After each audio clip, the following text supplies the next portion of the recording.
Hey, it's the Right Rican, and today Biden spoke about what's going on in Ukraine. From what I'm reading, he didn't answer any questions, which I find funny because whenever Trump didn't want to take questions, the media had a field day with it. But hey, that's nothing new for me. It's something I always talk about when it comes to with the way media treated Trump versus the kid gloves they treat Biden. He could do no wrong.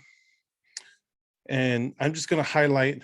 I'm gonna have it up on my phone, but I'm gonna bring it up on the screen here. Here we go. Just want to highlight a tweet that I posted last year, on August of last year. So I put, they called Trump crazy, but that's not a bad perception to have in the eyes of our enemies. Biden projects weakness, and our enemies are sharks smelling the blood in the water.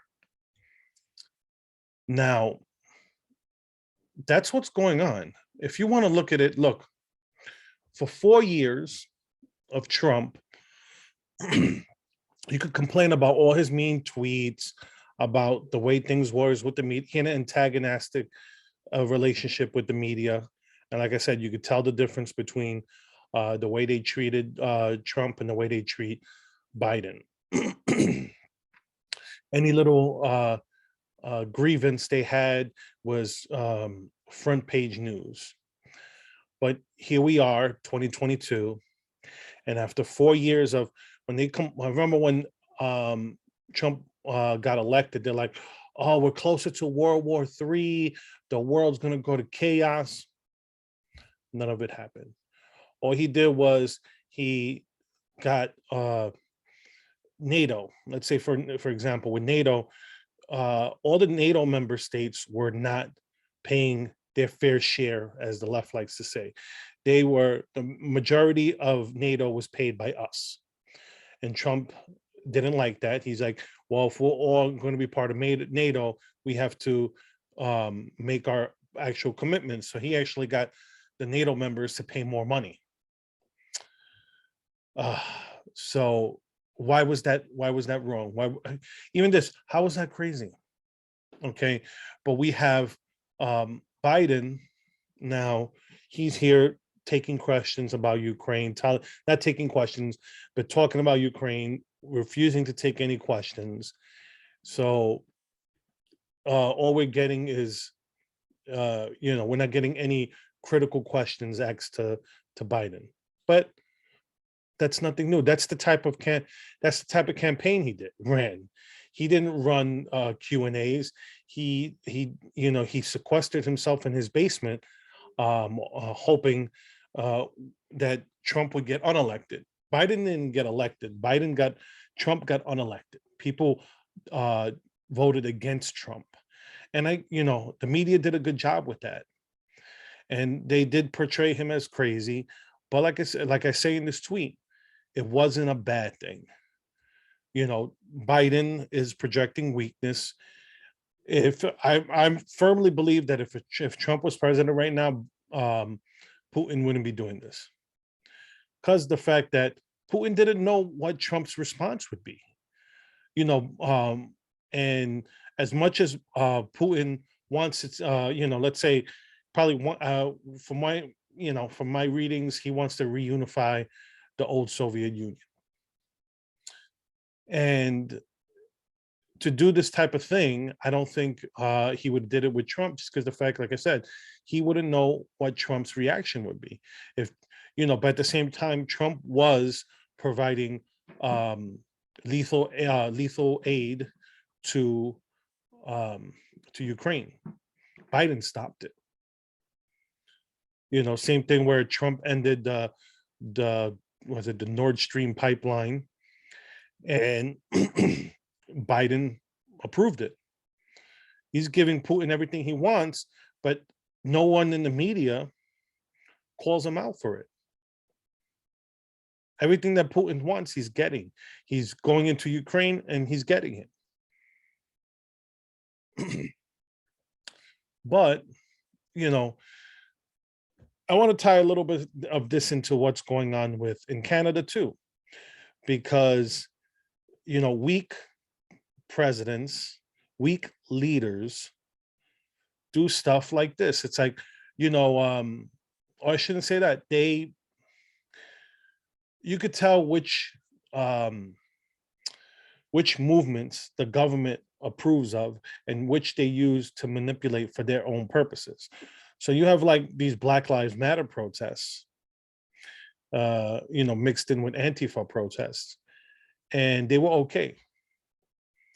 When I just want to remember this one. Tom Cotton calls on Donald Trump to deploy active military to combat rioting and looting. I remember, I think it was he put that in the New York Times, and they lost their mind. And rightfully so. I don't think we should have called in the military to do that. I think we should have just encouraged the police to do a difficult job and focus on what they could do to stop these things. Um, but then you have the trucker protest in Canada, and you know Trudeau, who took a knee with Black Lives Matter because it suited his purpose.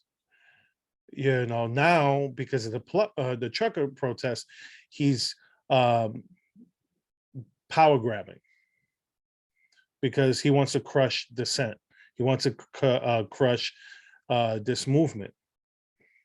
And now we have a trucker convoy on its way to DC, which I would love to try to attend, so I could maybe do some interviews, get some live footage. So I'm going to see when they're going to arrive in DC, so I could possibly attend. But I got to see. I want to see maybe if I could do a give, send, go and get some money to go over there. But with that being said, that's another thing. You can see here in the article that Biden urged Justin Trudeau to use the federal powers to end the blockade of the truckers. Now, here's the whole thing. Like I said, you could see what protests are approved of. And here it's the government doesn't like this protest. So, of course, they're going to crack down on it. What I want to point out is all the people who screamed that Trump was a dictator, he didn't do nothing to stop the Black Lives Matter riots and the protests. Nothing. And here you have Biden encouraging it. So I'm curious to see how he reacts to the trucker protests in DC. Is he going to be is he going to crack down as hard as Justin Trudeau? Because if he does, I want to see the media call him a dictator. I want to see the left-wing personalities calling him a dictator, as they called Trump, who didn't do none of that stuff. The worst thing he did was clear out the park in front of the White House the day after they had put him in a bunker because the riots were getting crazy and too close to the White House for the Secret Service's likings. But that's what's going, in the world today. You burn down a building and it's a peaceful protest. You you have these other groups. You got Antifa, you got Greenpeace, you got all these climate change groups. They could block traffic and all that, and it's okay. You have these truckers, they're doing it, and oh my God, the stuff that's going on there. They're calling it white supremacy. They're calling them Nazis. They're calling them every name in the book. They're throwing everything at it to see what sticks, because the government doesn't want it. And the people the irony is the people who supported the Black Lives Matter protest, you obviously you don't support protests. It agreed with your ideology. It's like, I didn't care about the Black Lives Matter protests. I didn't like the rioting. I mean, I remember my cousin I was talking with her and all the stuff that she saw and heard in her city. And I told her to be careful because she was driving by some of the neighborhoods where they were doing where they were rioting, and there was some shooting going on. And it's it's a scary thing to talk to friends and family around the country that were going through that. Um, but there was nothing to be scared of with this trucker protest. The worst that they were doing was they honked in the middle of the night and then they stopped it because people were complaining. So they just honked during the day. And no, honk honk is not a cold word for how Hitler, as the Canadian MP, was talking about on I saw a video on Twitter about that. It was ridiculous. But this is what happens when you elect a weak, feckless person as a leader of the United States, because our enemies know it. He's not going to do nothing. Putin's not scared of Biden. President Xi is not afraid of Biden.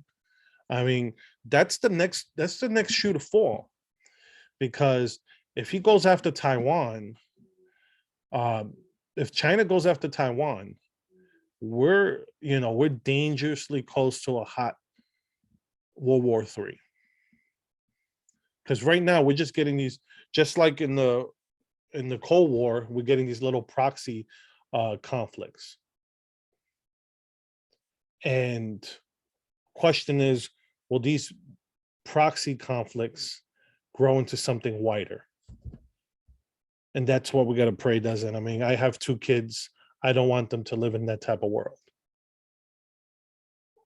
And I don't think anyone should want to live in a world that that's going through a world war, because that's it's scary, it's dangerous for old people. And I don't know who wants that, but I mean, it's just crazy. This is I don't, you know, how can you people still? How could there still be a positive approval rating of this man, of this president? I understand. You didn't like the mean tweets. You didn't. The media lied. Manipulated people into believing every negative thing about Trump, because people just blindly believe the mainstream media. They don't lie. When they do, it's it's the end of the news where they'll correct their stories. They'll put a back page publication in the New York Times in their last page correcting the story that they straight up bullshitted about.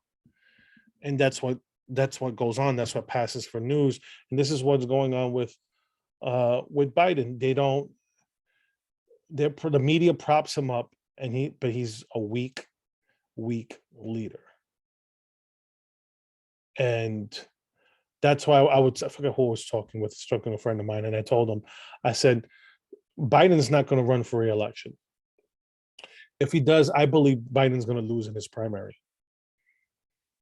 There's especially if it looks like Hillary's trying to run again, and that's a scary proposition, because you're talking about going from a weak, feckless president to a power hungry person that's what they care about, is their power. Is She's not running because she wants to um make America a better place. She's running because she wants because it's pride. It's pride. She wants to be the first woman president. She doesn't want to let somebody else get that mantle before her. And that's where we are right now. Elections are coming up, and you have primaries coming up around the countries and around the country, and we need to, in these states, you need to get out these rhinos, get in some nice libertarian leaning Republicans. And if you're a Democrat, get out these far leftists and get in some moderates. Get some moderates there that are going to actually do stuff to improve the country. Do something where, like, in, you know, it was in '96 when the Republicans won, and they pushed Clinton to be more moderate, and the country prospered for it. The country doesn't prosper when we go too far left or too far right. We always prosper when we hit that sweet spot where neither side is maybe too happy about what's going on, but at least we're not angry with each other. But I don't know if we could get back to that right now. I mean, we are so divided as a country, and the media does a great job at keeping us that way, telling telling lies and not being held accountable for it, um, telling half truths, and uh, ginning up rage just to get clicks, just to get ratings. So, you know, I don't know how we're going to get back there, but we need to get, we got 3 more years that we have to deal with this feckless, weak president, Sleepy Joe. And hopefully people will get over um, the stuff, uh, basically the media manipulation into why people should hate Trump.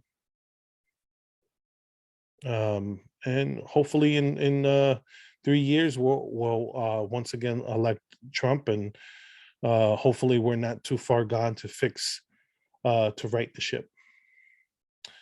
Anyways, I'm gonna leave it there. I'm the Ray Rican. Follow me on YouTube and Rumble, and interact with me on social media, Facebook, Twitter, Telegram. I'm not an iPhone user, so I don't have the Truth Social yet. I know other people, it's the site's kind of crashing. So once everything smooths out, I'll be on there too. Right. That being said, have a good one.